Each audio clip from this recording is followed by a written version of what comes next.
Donc, bonjour à tous. Tout d'abord, je tiens à remercier les membres organisateurs de la journée de me donner l'opportunité de présenter mon projet qui porte sur la recherche de facteurs génétiques en cause dans les hépatopathies associées au déficit en alpha-1 antitrypsine. Tout d'abord, je vais vous présenter ce qu'est l'alpha-antitrypsine. Donc, l'alpha-antitrypsine ou AAT est une glycoprotéine de 52 kilodalton produite et sécrétée principalement par les hépatocytes dans la circulation sanguine où elle agit comme inhibiteur général des sérines protéases.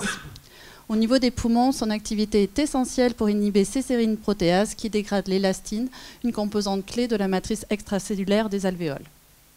La production d'AAT est donc cruciale pour maintenir la balance de protéases et d'antiprotéases ainsi que l'intégrité des poumons.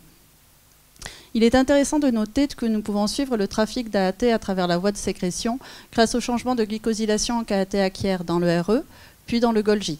Enfin, AAT est une protéine sécrétée. Nous pouvons également détecter la présence d'AAT dans le milieu extracellulaire. Plusieurs mutations d'AAT ont été décrites et sont à l'origine du déficit en alpha-1 antitrypsine. La caractéristique commune de ces mutants est leur rétention dans le RE, ce qui conduit à une absence de trafic et de sécrétion. Parmi tous les mutants, le mutant le plus sévère et le plus commun est le mutant Z. Ce mutant est causé par la substitution d'un glutamate en lysine à la position 342. Cette mutation conduit à la formation et à l'accumulation d'agrégats.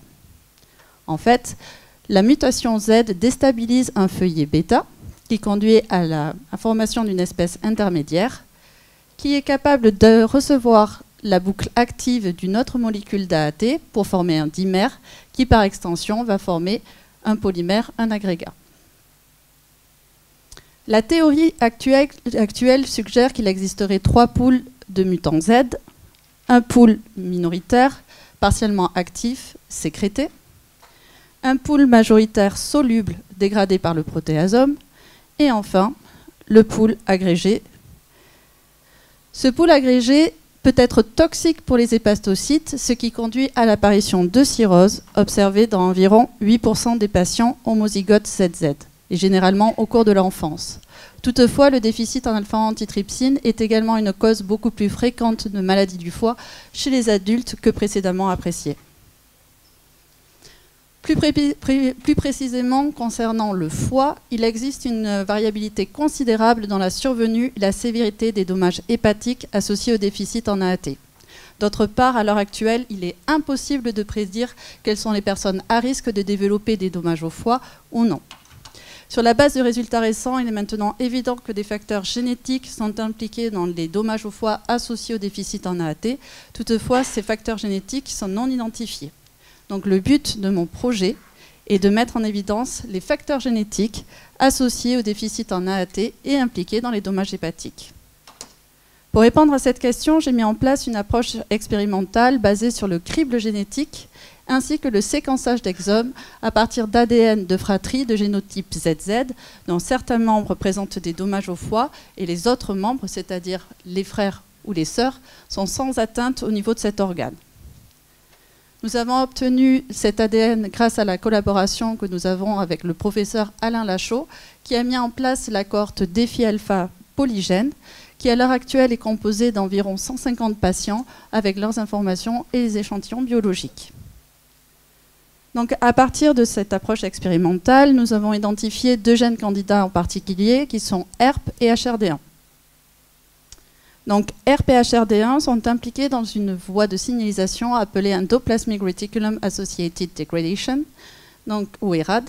Ces 2 protéines en fait, s'associent pour permettre la rétrotranslocation et l'ubiquitination des protéines mal conformées du réticulum endoplasmique en vue de leur dégradation par le protéasome. Afin de valider fonctionnellement l'impact de ces 2 gènes candidats dans les dommages hépatiques associés au déficit en alpha-antitrypsine, nous avons mis en place 3 modèles cellulaires du déficit en alpha-antitrypsine, exprimant de façon stable le wild type ou le mutant. Donc le wild type, ces cellules récapitulent les caractéristiques du sauvage, c'est-à-dire une glycosylation dans le RE, une haute glycosylation dans le Golgi, et enfin la sécrétion dans le milieu extracellulaire. A l'inverse, le mutant Z est quant à lui majoritairement retenu dans le RE, faiblement adressé au Golgi et faiblement sécrété. Donc à partir de ces modèles cellulaires, nous avons dans un premier temps éteint l'expression d'HRD1 dans les cellules exprimant de façon stable le wild type ou le mutant. Et nous avons observé que l'extinction d'HRD1 diminue la viabilité des cellules exprimant le mutant Z en comparaison au wild type. Dans un deuxième temps, nous avons surexprimé les formes wild type de HERP ainsi que la forme mutante R50H mis en évidence par le séquençage d'exome. Et nous avons observé que le variant HERP R50H diminue la prolifération et la viabilité cellulaire en comparaison au wild type ou au plasmide vide. Ceci serait dû à une perte de fonction du mutant R50H. D'autre part, nous avons également mis en évidence que l'extinction de HERP et HRD1 augmente la forme immature, c'est-à-dire la forme du RE, ainsi que la forme mature du mutant Z, et augmente également la formation des agrégats de ce mutant.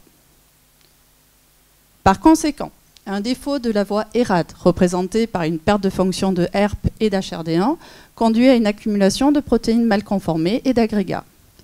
Or, parmi toutes les voies émanant du réticulum endoplasmique, seul l'Unfolded Protein Response, ou UPR, est activé lors d'une accumulation de protéines mal conformées et est capable d'induire la voie de mort.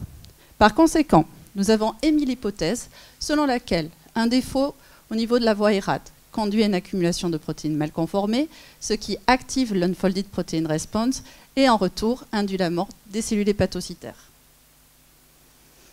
Afin de tester cette hypothèse, nous avons mesuré l'UPR dans les cellules exprimant de façon stable le wild type et le mutant.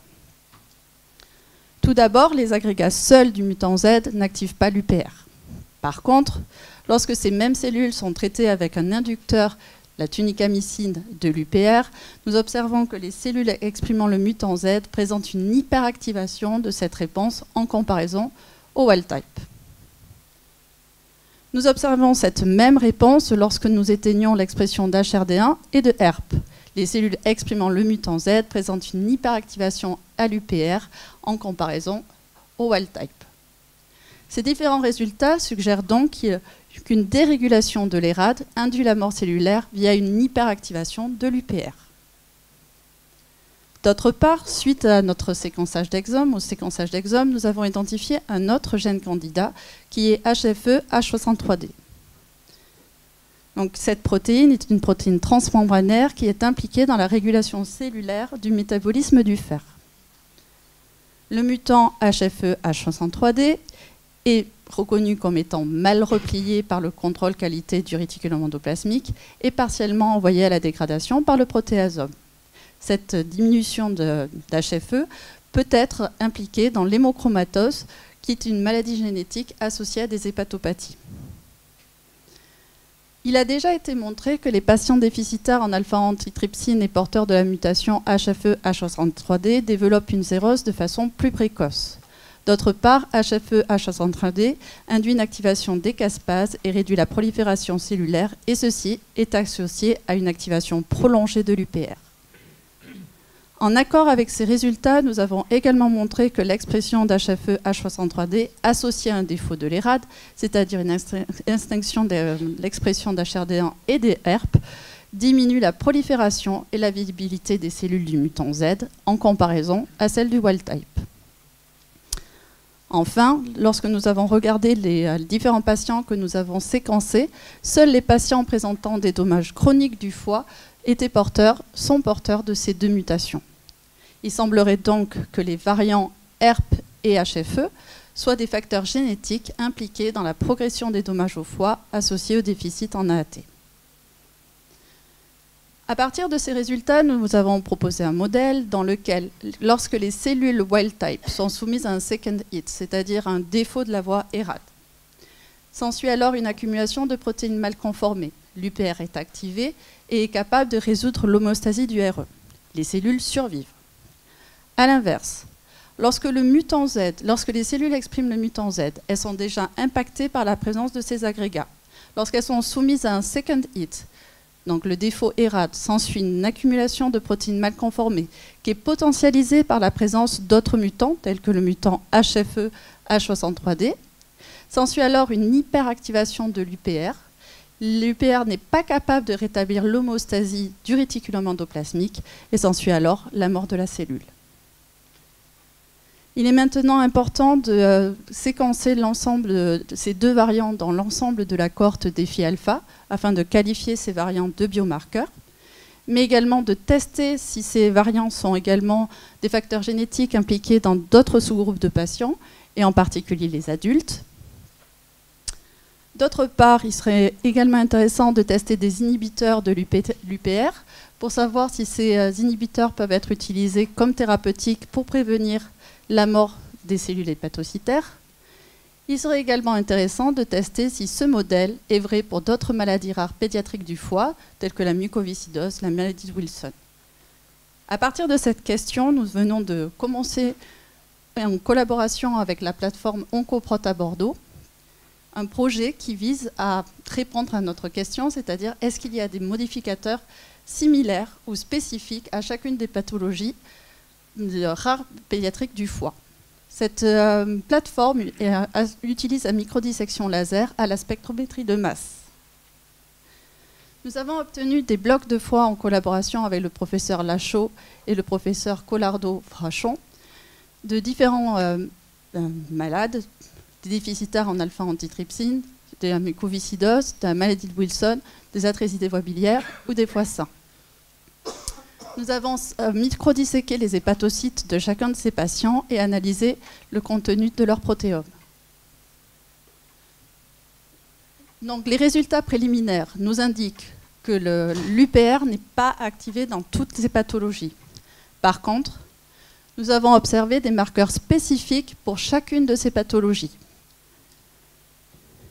Il est maintenant, ce sont des résultats préliminaires, il est maintenant important de valider, de continuer à analyser ces résultats, valider sur des échantillons biologiques et augmenter notre panel, les différentes cibles candidates, valider, tester fonctionnellement à partir de cellules humaines ces cibles candidates pour, à plus long terme, qualifier ces cibles candidates de biomarqueurs ou de cibles thérapeutiques.